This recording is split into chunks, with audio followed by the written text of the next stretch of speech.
అందరికీ good evening. అడగగానే sir నేను మీకు ట్రైలర్ చూపించినప్పుడు ఒకటి గమనించాను సార్. మీరు ట్రైలర్ చూసిన తర్వాత మీ కళల్లో ఒక మీలో నేను చెప్పినది కూడా అందరికీ అదే, చిరంజీవి గారిలో ఉన్న ఆర్టిస్ట్ నన్ను హ్యాపీ ఫీల్ అయ్యారు, ఒక యాక్టర్ ఇది చేసిండు అని మీ కళ్ళల్లో చూస్తుండే sir. That was my first award for this film. That is my first reward already. సరదాగా ఒక పాత జ్ఞాపకం చెప్తా సార్.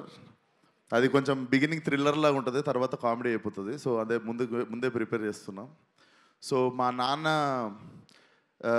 చిరంజీవి గారికి చాలా వీరాభిమాని. సో అప్పుడు పాలిటిక్స్ టైంలో మీ ఫాలోవర్ ఉన్నప్పుడు ఆ గొడవల్లో నైట్ మా కారు కాల్చేశారు ఇంటెన్గా. లైక్ కారు కాలిపోతుంది, న్యూస్ అది ఇది అవుతుంది, ఇంట్లో అందరం షివర్ అయిపోయి ఉన్నాము, కారు కాలిపోయిందని రకరకాలు ఉంటే డాడీ బయట ఎవరితోనో మాట్లాడుతున్నాడు మీడియాతో. డాడీ ఫోన్ మోగుతుంటే నేను ఎత్తాను. హలో అంటే ఎవరు మాట్లాడేదంటే నేను చిరంజీవి అన్నారు సార్. మీరు నాకు వెంటనే షేక్ అయ్యి డాడీ అని చెప్పి పోయి ఫోన్ ఇచ్చాను సార్. మీకు తెలీదు, మా కారు కాలిపోయి మంచి పని అయింది అనుకున్నాం సార్ ఆ రోజు. అంటే మా ఫ్యామిలీ అందరము ఆ కారు కాలిపోయిందనే ట్రోమా మర్చిపోయి we are cherishing the moment that Chiranjeevi గారి నుండి డైరెక్ట్ ఫోన్ కాల్ వచ్చింది మాకు, అండ్ మేము మాట్లాడగలిగినాం, and you were concerned about us అని చెప్పి.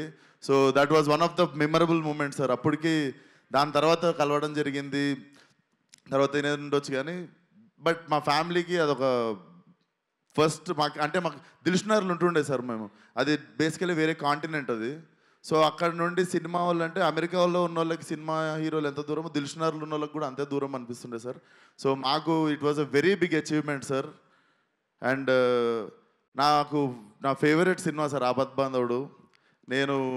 నాకు అది మీకు చెప్పాలనిపించింది sir. One of my favourite cinema sir. నేను యాక్టర్ అవుదాం అనుకోవడానికి వన్ ఆఫ్ ద ఇన్స్పిరేషన్ ఆ సినిమా కూడా సార్.